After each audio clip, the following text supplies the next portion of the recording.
ये कहानी राहुल नाम के एक लड़के की है। राहुल एक मल्टीनेशनल कंपनी में ब्रांच मैनेजर की जॉब करता था। सर्दी का मौसम होने के कारण रात भी जल्दी हो गई थी। ठंड भी बहुत बढ़ चुकी थी। रास्ते में चलते चलते राहुल को एक आवाज़ सुनाई दी, रुक जाओ। राहुल वहीं पर ही रुक गया और पीछे मुड़ के देखा, लेकिन पीछे तो कोई भी नहीं था। फिर से वही आवाज़ सुनाई दी, सामने देखो। जैसे ही राहुल ने सामने देखा तो उसे ज़मीन पर कुछ चमकती हुई चीज़ दिखाई दी। राहुल दौड़कर उस चीज़ के पास गया और देखा तो यह कोई साधारण चीज़ नहीं थी, बल्कि एक चमकता हुआ हीरा था। उसने वह हीरा अपने हाथ में लिया। उसकी चमक देखकर राहुल का खुशी से ठिकाना नहीं था।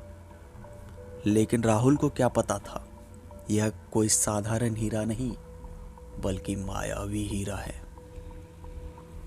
अचानक उस हीरे से एक आवाज़ सुनाई दी, अगर तुम्हें यह हीरा चाहिए तो इस जमीन को खोदो। इस जमीन के नीचे बहुत सारे हीरे हैं। राहुल खुश हो गया। उसने उस हीरे को अपनी जेब में डाला और जमीन खोदना शुरू कर दिया। करीबन 2 फीट खोदने के बाद अचानक राहुल डर से चिल्लाने लगा और वह जमीन पर गिर गया, क्योंकि उस गड्ढे में से हीरा मोती नहीं, बल्कि एक इंसान का कटा हुआ सर मिला। अचानक सर हवा में उड़ने लगा और बोला, डरो मत, मैं तुम्हें बहुत सारे हीरे जवाहरात दूंगा। बस मेरी बात ध्यान से सुनो। मैं जहां जाऊं तुम मेरे पीछे पीछे आओ। फिर वह हवा में उड़ने लगा और जंगल की ओर बढ़ने लगा। करीबन 1 किलोमीटर चलने के बाद वह सिर रुक गया और राहुल भी रुक गया। फिर उस सिर ने राहुल से कहा, जमीन के भीतर बहुत सारे हीरे छुपे हुए हैं। इस जमीन को खोदना शुरू करो। राहुल खुश हो गया और इस जमीन को खोदना शुरू कर दिया। खोदते खोदते उस जमीन में से हीरा मोती तो नहीं, बल्कि उस सिर का कटा हुआ धड़ मिला। और तभी सिर ने कहा, अब तुम्हें आखिरी काम करना है। इसके बाद मैं तुम्हें माला माल कर दूंगा। तुम कहीं से भी 1 लोटा खून लेकर आओ। राहुल बोला, 1 लोटा खून? पर 1 लोटा खून मैं कहाँ से लाऊंगा? उस सिर ने कहा, चलो मेरे साथ। वो डरावना चेहरा राहुल को साथ लेकर थोड़ी दूरी पर गया और वहां उसे एक इंसान जाते हुए दिखाई दिया। उस सिर ने बोला, उस इंसान को मारकर उसका खून मेरे लिए ले आओ। राहुल घबराकर बोला, नहीं नहीं, मुझसे यह नहीं होगा, मैं यह नहीं कर सकता। तब उस सिर ने बोला, अगर तुमने यह काम नहीं किया तो मैं तुम्हें बहुत बड़ी मुसीबत में डाल दूंगा। फिर तुम्हारी पूरी जिंदगी बर्बाद हो जाएगी।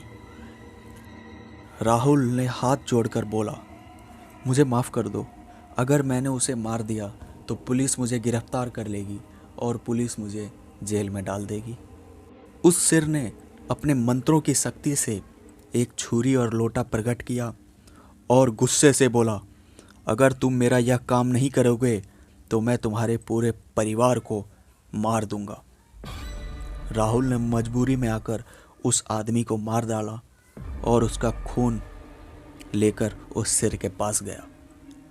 वो सिर खून को देखकर बहुत खुश हुआ और बोला, यह खून मेरे शरीर पर डाल दो।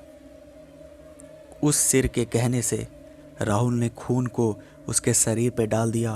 फिर कुछ ही देर में वह कटा हुआ सिर उस शरीर से जुड़ गया। यह सब देखकर राहुल की हालत और ख़राब होने लगी। वो उस भूत को देखकर काफ़ी डर गया। जैसे ही वो भूत जिंदा हुआ तो ज़ोर ज़ोर से हंसने लगा और वो डरावनी आवाज़ में बोला, तुमने बहुत बड़ी गलती कर दी कि तुमने मुझे जिंदा कर दिया। अब मैं सिर्फ तुम्हें ही नहीं, बल्कि पूरे शहर को ख़त्म कर दूंगा।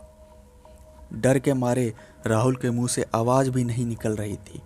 वह अपने जान बचाने के लिए वहाँ से दौड़ा, लेकिन उस भूत ने छलांग लगाकर मयंक को ज़मीन पर गिरा दिया और बोला, मुझे बहुत भूख लगी है, अब मैं तुम्हारा मांस खाऊंगा। जैसे ही भूत मांस खाने के लिए आगे बढ़ा, उसका सिर धड़ से अलग हो गया। राहुल समझ नहीं पाया कि आखिर यह चमत्कार हुआ कैसे। जब राहुल ने पीछे मुड़कर देखा तो एक अघोरी बाबा खड़े थे। उस अघोरी बाबा ने कहा, जब तुम उस आदमी को मारकर उसका खून ले जा रहे थे तभी मैंने देख लिया था और समझ गया था कि कुछ तो बुरा होने वाला है। इसीलिए मैं तुम्हारे पीछे पीछे यहाँ तक आया और मैंने अपनी मंत्र की शक्ति से उस भूत को फिर से मार दिया। अब तुम निश्चिंत होकर घर जाओ, अब तुम पर कोई खतरा नहीं। आज भी राहुल अगर उस रात को याद करता है तो उसकी रूह कांप जाती है। तो दोस्तों, ये कहानी आपको कैसी लगी? अगर अच्छी लगी हो तो प्लीज़ इस वीडियो को लाइक कर दीजिए और चैनल को भी सब्सक्राइब कर दीजिए। मिलते हैं दूसरे वीडियो में, तब तक के लिए थैंक यू।